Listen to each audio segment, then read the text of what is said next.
Okay, hello. So for this week's second section of work, we're going to be back to correlation and regression, so statistics. Correlation and regression is firmly based in something that you studied at GCSE, namely scattergraphs. And you're already aware of different types of correlation, positive, negative, and no correlation. And all we're going to do in this topic is look at correlation in a little bit more detail. We're going to look at lines of best fit, or as we should know them, regression lines, and we're going to look at the strength of correlation in the next video using the product moment correlation coefficient. So we'll start off just by looking at this question. Fairly standard. A football coach measured the heights and weights of 12 players. The data is shown in this table. So you can see the heights along the top row and the weights along the bottom row. In this example, the height is what's called our independent variable. Now, the independent variable is incredibly important because whenever we make a statement to conclude something about this data, we refer the independent variable is almost like the one that has caused the other variable. Okay, now we don't remember there's that famous saying, correlation does not mean causation, but we can say that there is what's called a causal relationship between two variables if they are correlated. So for that one, we would be looking to see whether or not a person's height affects their weight, not the other way around. Okay, do you see how the height there is completely independent, but the weight is dependent on the height? So we say that the height is our independent variable, and that's something that you may be aware of, you may have studied in a bit more detail, but you need to be aware of at this level. You've been asked to draw a scatter graph. They are asked to give an interpretation of the correlation. We're then told an equation of a regression line, and we're told to give an interpretation for some of that regression line. And then we're going to use the regression line, and then we're going to comment on the validity of our answer.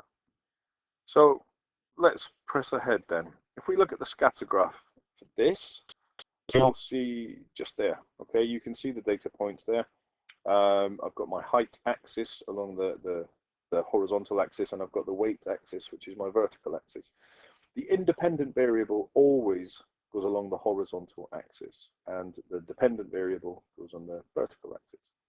So here we can clearly see from the scatter graph, there seems to be a correlation between a person's height and their weight, or at least a player's height and their weight.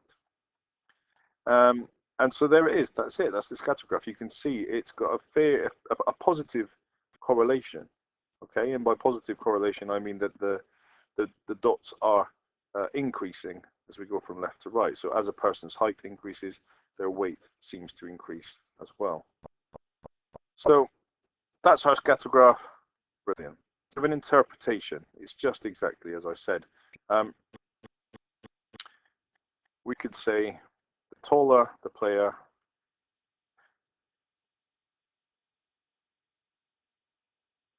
the greater their weight.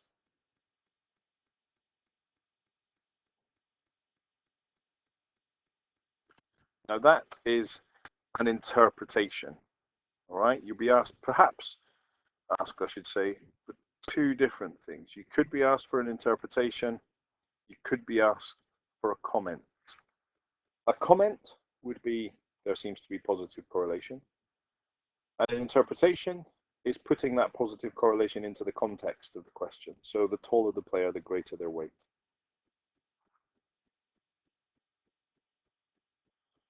Now, we're given this other piece of information in the next line, which is the equation of the regression line. The regression line is the line of best fit. And the difference between what you might have done at ordinary GCSE level and what we're doing here is that we have an equation for the line of best fit. Now, to begin with, we're going to be looking at straight lines. So we've got a linear relationship there. And we can see that the line of best fit is essentially in the form y equals mx plus c. Now, y equals mx plus c is our standard way of writing straight line graphs. But for correlation, and it's a bit frustrating the way that this example has been written, we tend to say y equals a plus bx. And that's a standard notation for our correlation. Okay, so for our regression line. So I'd actually prefer this if it was written as w equals minus 173 plus 1.37h, just because it fits with this a plus bx model. However, it is the same principle as y equals mx plus c. This b, that's the gradient of that straight line, and a is going to be the intercept of that straight line. So what is a regression line? Well, as you probably learned previously, we need to get our line of best fit as close to each of the data points as possible. And that's because we need each data point to be treated fairly. Now, what happens here, and the reason I've drawn in these little dashed lines is, you take a data point and then you would subtract the y value, or in this case, the weight value of where you would want to plot the line. Now you can see that because some of the points are below the line and some of the points are above the line, when we subtract the y coordinate of the line from the data point, some of our answers will be negative, some of our answers will be positive. And if you recall, when we did standard deviation and we derived that relationship using the cheesy cheese quiz, when we have that situation, we would square each of our values and then sum. So the regression line is actually called the least squares regression line.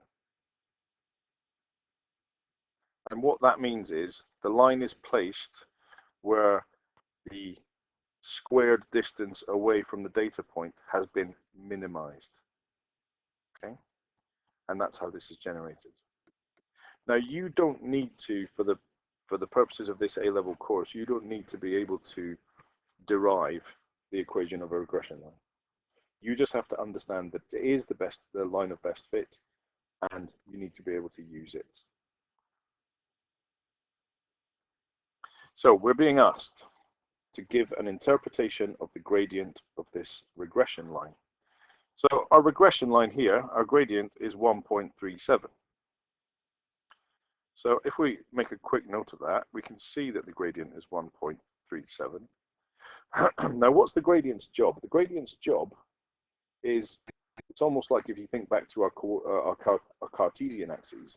For every one you move along the x-axis, the gradient is the number that you move up the y-axis. Okay, that's exactly what it is. And we put it into this context here. It's saying for every unit we move along the height axis, it's how many units we move up the weight axis. So an interpretation, remember, has to be to do with the context. We have to mention the height and the weight. So we would say for every centimeter increase in height, weight increases by 1.37 kilograms. Okay, so every centimeter we move to the left, the weight is increasing by 1.37 kilograms. And that, remember, is from our line of best fit. For part D, use the equation of the regression line to estimate the weight of a player who is 170 centimeters tall. Now, you're probably miles ahead of me here. We literally substitute 170 in. So weight is minus 173 plus 1.37 multiplied by the height, 170, just this formula, but in my y equals a plus bx form. And then we find out what that comes to. So we've got minus 173 plus 1.37 brackets 170. And there we go, 59.9 kilograms.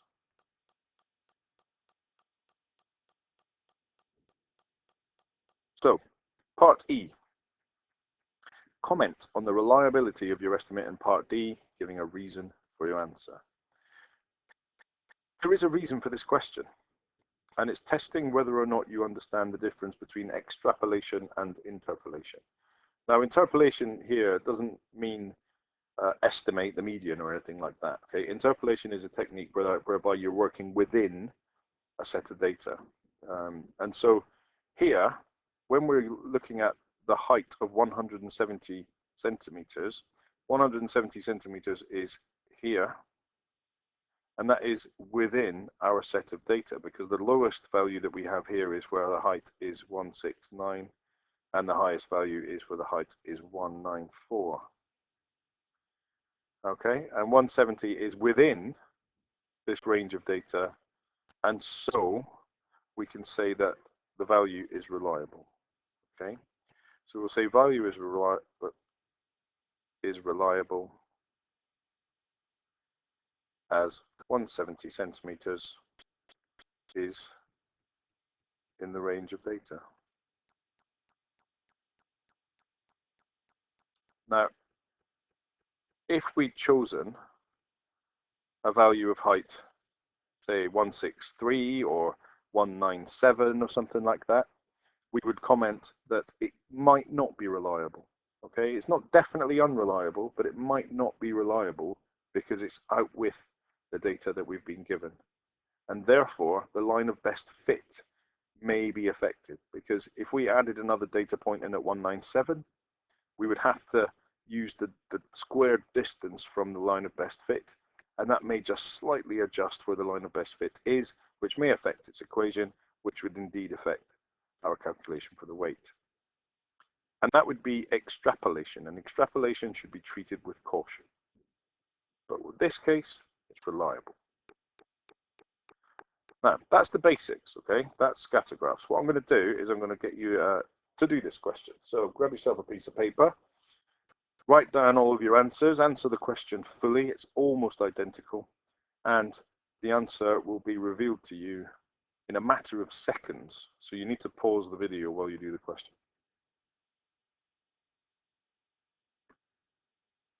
Okay, welcome back. I hope you managed to do that question and that you didn't just say, oh, I know how to do that, and then not pause the video.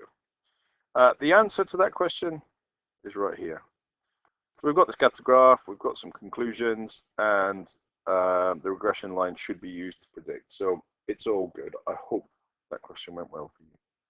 So that's the end of this first video on correlation and regression.